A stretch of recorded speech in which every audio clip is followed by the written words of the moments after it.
ஒரு அழகான கிராமத்தில் ஒரு சின்ன கிராமத்து எலி மகிழ்ச்சியாக வாழ்ந்து வந்தது.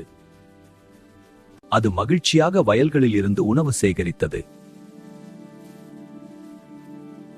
அதற்கு நகரத்தில் ஒரு நண்பன் இருந்தான். அடடா, இது என்ன லெட்டர்? யார் எழுதியிருப்பா?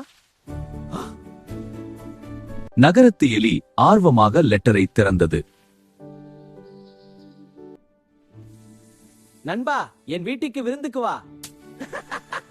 ஆஹா, என் நெருங்கிய நண்பனை நான் பார்க்க போகிறேனே.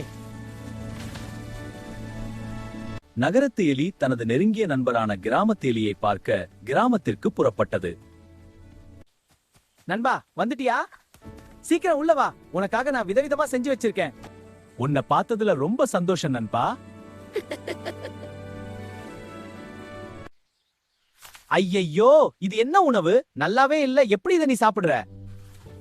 நகரத்துல கேக், சீஸ், சாக்லேட் இன்னும் நிறைய கிடைக்கும். இந்த மாதிரி சீப்பான உணவெல்லாம் நான் சாப்பிட்டதே இல்ல, தெரியுமா? உண்மையாவா?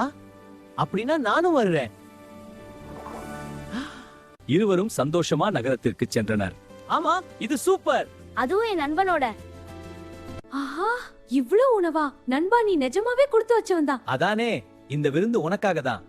முதல்ல இந்த கேக், அப்புறம் இந்த சீஸ். ஆஹா, இவ்ளோ பெரிய சாக்லேட்டா? எல்லாமே ருசியா இருக்கே.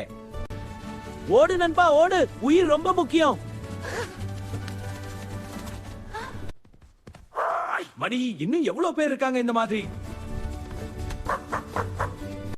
பயத்தோடு வாழும் ஆடம்பர வாழ்க்கையை விட நிம்மதியான வாழ்க்கையே சிறந்தது. Like, share, subscribe.